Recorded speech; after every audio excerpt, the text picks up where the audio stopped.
Ayan guys, oh, pinapasok na po nila, oh. Mano-mano lang po yun. Ayan po ang sistema yung paggawa nila ng ano, ayan, oh, poste, no? Siguro ang gagawin,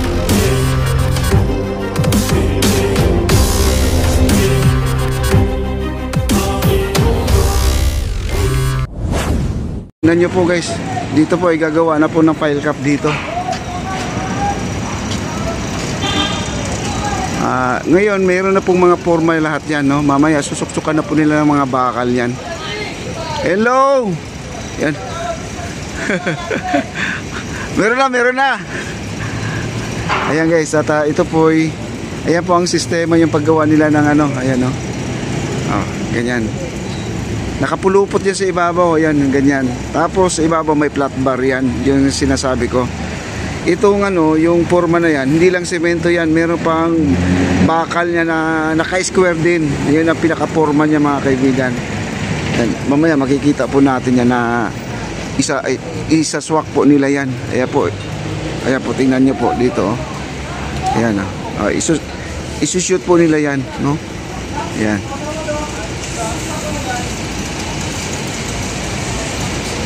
Ayan, dito, oh.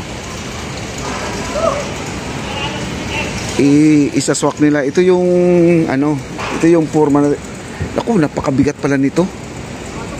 Ang bigat pala nito guys, oh. Yan. Ito, yan, oh.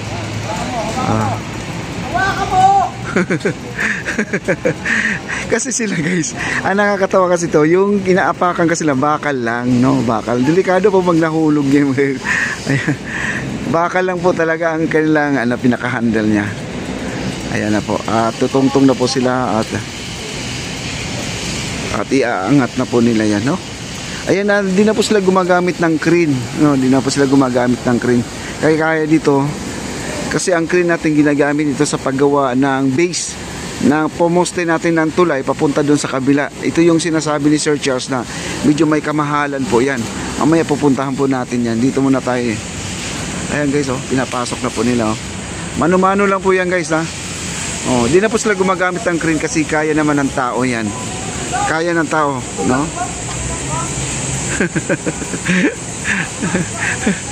Minsan dito guys, may nahuhulog. Ngayon, oh, perfect, oh. Swak na swak. Galing, galing. Oh, ayan, swak. Ganyan kasi itsura niya guys, ayan, oh. Meron siyang ganito sa ibabaw.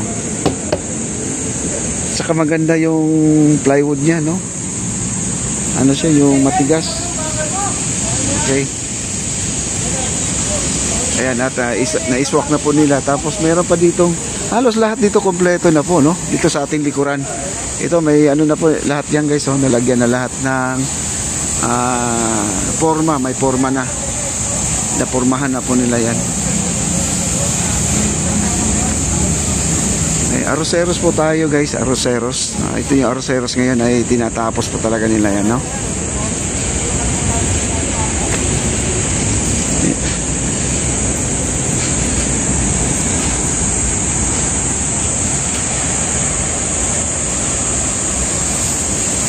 Ganda na, ayun, no? Doon guys, nagwi-welding po siya at binubuo po nila yung poste doon na pinakamalaki. Pinakamahal na poste daw yan guys. Yan ang sinasabi ni Sir Charles, no? At million po ang halaga niyan. Yung bridge na papunta doon sa kabila sa Loton. Yan po ang pinakamahal guys na ano. Panoorin natin mamaya kung gaano kalaking poste po ang ilalagay niyan, no? Gumagawa muna sila ng forma. Yung bakal dyan nakikita nyo, hindi pa lang yan ang final mga kaibigan, kasi may nagko-comment kasi daw bakit mga bakal na pinaglalagay ay kalawang. Hindi po yun, kasi yun po ay parang ano lang yun, yung tinatawag natin na parang amdamyo o paglalagyan ng guide ng mga kaibigan. Ayun. At dito tayo, ayan, halos kompleto na po dito. Ayan, o.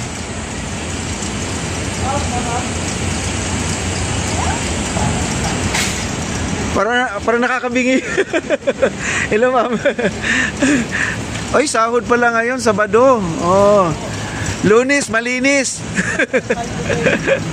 Sahod pala ngayon guys. Oh, kasi sa ano, Sabado ngayon, Sabaduhan kasi ang sahod guys. Sarap pakinggan pag Sabado guys, no? Oo. Punta tayo dito sa kabila. Ayun. Yung maso nila, nandito yung maso nila guys, yung hammer. Okay. Ayan po, at binubuhat pa rin nila doon. Ayan, no?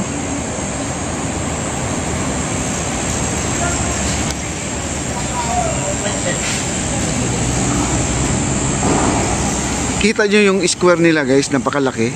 Laki na, kumbaga, ang base nila. Nasa, tansyahin natin kung ano kalaki yung base niya. Kasi nung kahapon, sabi ko, nasa 24 lang, no? 24. Kung square siya, 24 by 24 ang square niya. Pero ito, napakalaki guys. Malaki ang ginawa nilang yung forma sa kanilang poste, no? Tulay po yan guys, bridge yan papunta doon din sa Loton. Tulay siya sa ilalim ng tulay. Ayan po, no?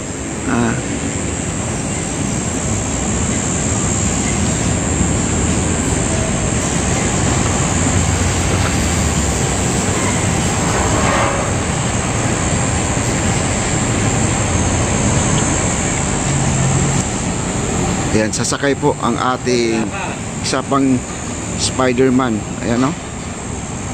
Sumasakay guys, sumasampa, oh. Ayan, nasa taas na, oh. Akyat siya sa may tulay.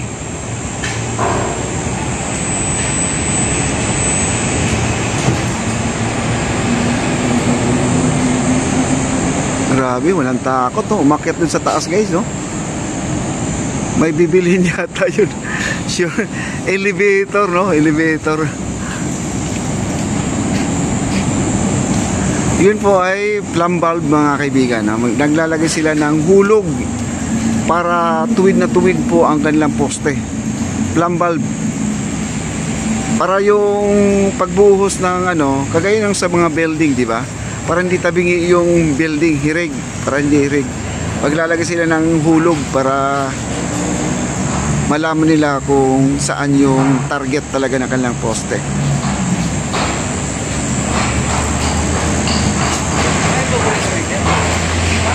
Ayun, naghuhulog po sila.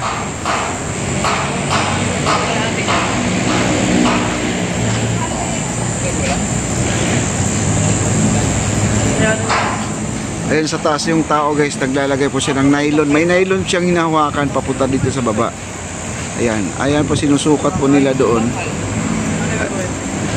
para hindi po tabingi ang poste, no? Siguro ang gagawin dyan, buhos. Mayroon siyang tube na bakal tapos bubuhusan. Parang po poste ng LRT. Ayan pa sa taas, yung kasama nila.